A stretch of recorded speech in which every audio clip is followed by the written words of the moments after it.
54 মিনিটে খবর দেওয়া হয় এবং তারা 1:54 মিনিট থেকে তাদের কাজ শুরু করে এবং সকাল 8টায় আমাদের 8:05 আমাদের আগুন সম্পূর্ণ নিয়ন্ত্রণে আসে এবং এই ঘটনায় আমাদের ফায়ার ফাইটার একজন শাহাদাত বরণ করেছেন। আল্লাহ তাকে বেহেশতে নসিব করুক। উনি হল রোড অ্যাক্সিডেন্টে মারা গেছে। উনি একটা বাইক নিয়ে সচিবালয় থেকে রাস্তা পার হয়ে দিকে আসতেছিল, এই সময় একটা ট্রাক তাকে ধাক্কা দিয়ে তারা আহত নেওয়ার পরে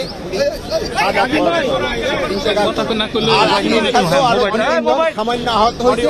তারা সবাই সুস্থ আছে। আমরা এখন ভিতরে কি হচ্ছে তা আমরা ভিতরে দেখবো, সার্চ করার পরে কোনো কিছু পাওয়া যায় কিনা আমরা আপনাদের জানাতে পারি।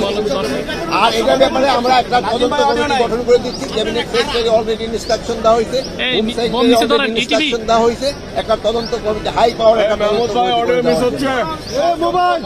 এটা ইনভেস্টিগেশনের আগে আমি তো বলতে পারবো না, ইনভেস্টিগেশনের পরে আপনাদের আমরা জানাবো।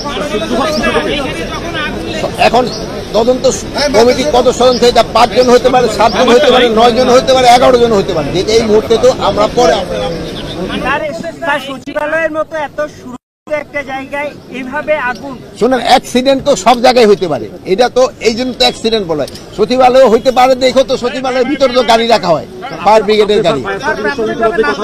হ্যাঁ,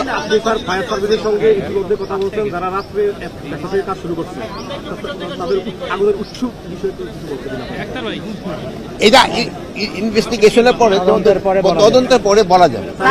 আমরা যেটা শুনেছি স্যার, আমরা যেটা দেখেছি বা শুনেছি, একসঙ্গে আগুনটা 3 থেকে 4 জায়গায়, না 3 থেকে 4 জায়গা না, আগুনটা 6 তলায় লাগছে, 11টা 7, 8 উপরের দিকে গেছে, কিন্তু নিচে আর আসতে পারে না। প্রাথমিকভাবে আমরা বলতে পারবো না, একটা ইনভেস্টিগেশনের পরে আমরা বলতে পারবো। আচ্ছা, ভালো থাকেন।